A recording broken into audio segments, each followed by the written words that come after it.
What up, though, y'all? It's Chris. Appreciate you connecting with me. Midtown Detroit, but not for long because we've been walking. We almost back downtown. 10,000 steps, though. So let's talk about performance anxiety and what you can do about it. So every man, we've all faced this. We've all been in that situation where it was some chick we was looking forward to hitting and just couldn't get no action. It might have been some chick who you were like, checking out for a while before you finally had the nerve to step to her, or you could already have been talking to her and y'all just finally about to go ahead and hook up that night. It's time to do the deed and you can't do nothing. You are not up for the task, literally and figuratively. What do you do about that? Well, when you're already there in that moment, it's hard to do something about it. No pun intended. Damn, we just... But, it's very difficult to do something about it when you already there in the moment because she there waiting on you to do something. So she's watching you. That's adding some extra anxiety. You got some frustration in there because you like, why is this happening now of all times with her of all people? You want to do this, so what the heck is going on? The problem is you two in your head about it instead of just letting things flow naturally. Damn. No pun intended there either. But it goes all the way back to when y'all are out on the date, all right? You gotta chill for a bit. I mean, if you know that's how it's gonna end up, y'all gonna end up at your place or her place, and that's gonna end up happening, get out of your head about it. Just focus on enjoying the time with her, focus on relaxing. If you gotta have a glass of wine or something like that to kind of like mellow you out, do so. But that's usually what it is. You too in your head about it. You're too eager. You're creating this performance anxiety for yourself because all you are thinking about is, doing this. And I get it because when you hook up with a chick, especially when it's for the first time, all her girlfriends is gonna know about it, right? She been talking to them about it leading up to now, and they waiting on that update about how big you were, how wide you were, the quality of your stroke, if you were quick draw McGraw, or if you could hang long. Like, they are waiting for that report on you.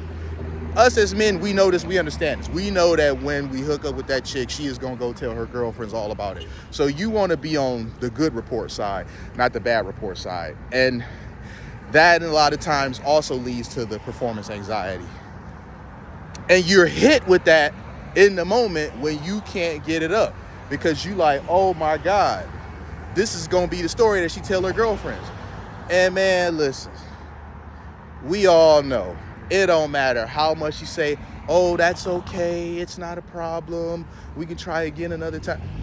Man, no, that is not gonna make you feel better in the moment because we know it's really not okay. She's just trying to soften the embarrassment of the moment, which, I mean, that's appreciated. I mean, that's something, I guess she understands that this is not something that you're exactly proud of happening. So, but that's not gonna change the fact that she gonna talk about you behind. So that's like one of men's biggest fears, is winding up in a situation where he can't perform, especially when it's with a chick that he really wants to get with. He has been waiting on this time. One reason or another, you weren't getting the opportunity, and now here it is. It is literally yours for the taking, and you can't take it. That is a man's greatest fear. Well, one of them. And yeah, that's really what it is. There's not a whole lot you can do in the moment to like get out of your head, because you two in your head about why this is happening, how did we get here, why can't I fix this? Like you're too in your head about it. You're embarrassed. It's just too many things wrong right now with this situation for you to, fix it, for you to right the course. But what you can do, as I said, is before it gets to that point, relax yourself, chill out a bit. If you know she's into you, why are you freaking out so tough? You know she's into you because if she wasn't, y'all wouldn't be going back to hook up in the first place. So you know she's into you. So you don't have to worry about that aspect, especially if you've managed to get her all turned on and whatnot. You know she is into you. So you gotta kind of chill, get out of your head about it quite as much, just relax a bit. Across the street, we got all this traffic, downtown / midtown. But that's the best advice that I could give for you on this. Figure out a way to relax. You know what relaxes you. You know what calms you. And you just gotta know yourself. Know what's gonna rev you up and know what's gonna calm you down. Now, you don't need revving up in this situation because that's why you're in this situation to begin with. What you need is to calm down. But that calming needs to happen long before y'all get there. So let me know in the comments what y'all think. Guys, if this has happened to you, well, ain't no if. This has happened to you, right? This happens to all of us. When this has happened to you, let me know what you did in that moment to possibly fix it. If it didn't get fixed, and if she gave you another chance in the future, what you did the second time around to avoid a repeat of what happened the first time. Because man, let me tell y'all, if this happened the first time and she, for whatever reason, gives you another chance, because she will if she likes you enough, right? She gonna talk about you to the girlfriend, so you might as well get over that. You couldn't get up. I mean, the girlfriends, they gonna laugh, they gonna have their little fun, but honestly, they've all experienced it too. They've all been with some guy and, this happened. So it's not like this is foreign to them. They may not like it. They might try to be like, well, is he really attracted to me?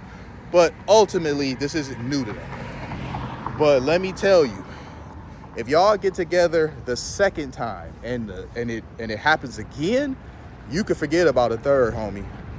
I don't care how much she may have liked you, because now it really is bruising her ego. It was already a bruise to the ego the first time, because if she's an attractive woman, she's used to guys more often than not being able to perform, and you couldn't. She's already, even though she may be like, oh, it's okay, and try to get out of her head about it, it's going to bruise her ego. And if you can't get that up the second time around, it's over, homie. You might as well not even talk to her no more, because she's going to start ghosting you. So when you're showing her to the door, letting her leave in that Uber, you might as well delete contact and not even reach out to her, because she's definitely going to ghost you after that. But as I said, y'all, for those of you that have been in this situation, what happened? Were you able to remedy it? Were you not able to remedy it? And if she gave you a second date, what did you do to prevent it from happening again? I'm interested in seeing the comments on this. So let y'all go now. I'm leaving it there. Appreciate y'all connecting with me. Thumbs up this video if you liked it. Subscribe if you haven't already. I'm gonna talk to y'all soon. Peace.